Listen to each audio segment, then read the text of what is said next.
questions that people have sent in and voted on. Everybody wants to know the answer to, me including.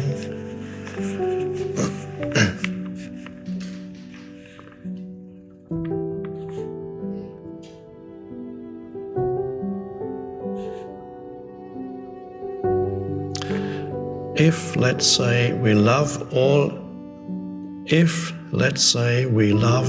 all love each other unconditionally, how can I decide who is to be my partner?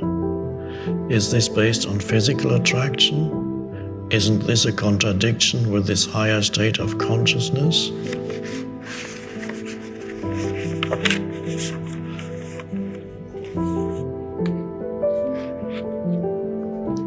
Okay, so if you love everybody unconditionally, how can you possibly decide who is going to be your partner? That's the question. Because it seems that there's no preference anymore. Or if it's physical attraction, isn't there a contradiction? If you're in a higher state of consciousness, then shouldn't or not be physically attracted to anybody? Is that the implication, the question? Well, the love we're talking about, the unconditional love towards human beings and life forms,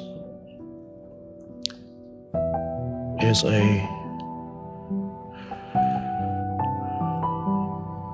let's see, what is it that you love in the other? When you love unconditionally, you don't love their physical form, you don't love their psychological form, their personality. The unconditional love goes deeper. It's a transcendent love, that what you love is not the form, but the formless essence of the other. And you can only love that when you can sense within yourself that dimension, the formless. When you can be still and present enough, and then look at another human being. And then you can recognize something. What you recognize is, for lack of a better word, the consciousness, which is the essence of the other human, as it is the essence of who you are.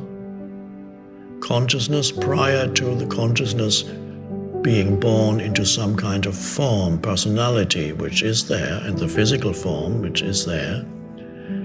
But in every being, there is still the dimension of consciousness that is prior to form. Although the human being has become form, consciousness has assumed form, has incarnated, so to speak. But that doesn't mean that the formless and timeless consciousness is lost. It's still there as the essence. And when you can sense it in yourself, you can sense it because you're still and present enough. From that dimension in yourself, you can sense it in the other, and that is love. It's basically a recognition that in essence the other is the same as you.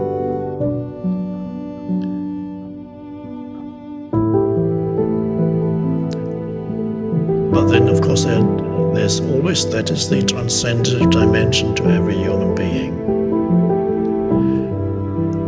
In addition to that transcendent dimension, there is a form identity of every human being.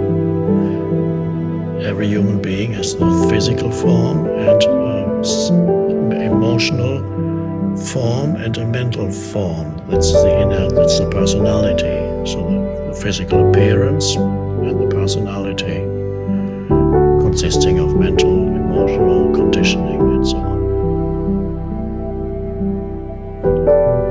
So there are the two levels. The unconditional love towards all humans is the transcendent love. You love the formless, you recognize the formless as yourself in the other. But then you are still here as a form too, and the form may or respond to another form. The physical, there can be physical attraction. It is not incompatible with a transcendent realization, although some ancient or not so ancient traditions may tell you that. It is not incompatible. You can have physical attraction on the level of form. You can also have an attraction towards the mental, emotional form of that other human being because it resonates with something in your own form. So that means you may be drawn to another human being physically or mentally, emotionally, because you resonate with that. And then perhaps you enter into a relationship. So the different levels operate. The transcendent remains. It can become obscured through excessive attachment, of course, to the mental or emotional dimension in the other. So in a relationship, the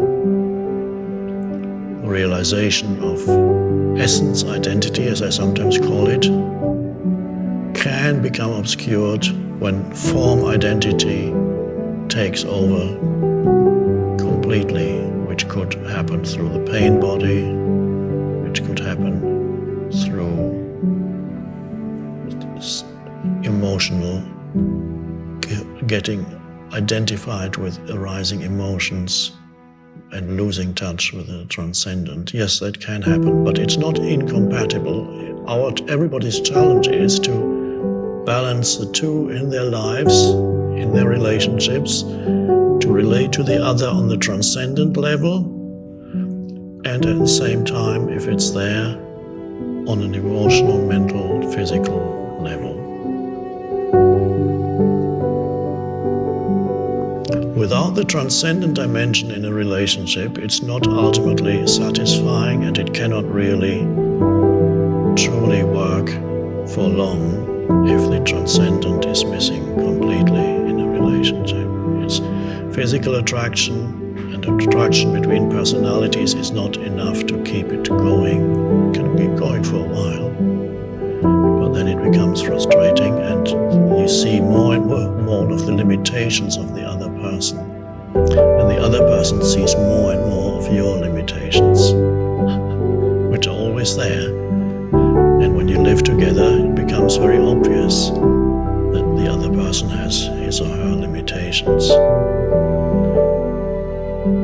Now, as long as the realization of the transcendent dimension is there, that's fine. Those limitations can exist within the space of the transcendent and fine. Like they're not destructive of the relationship.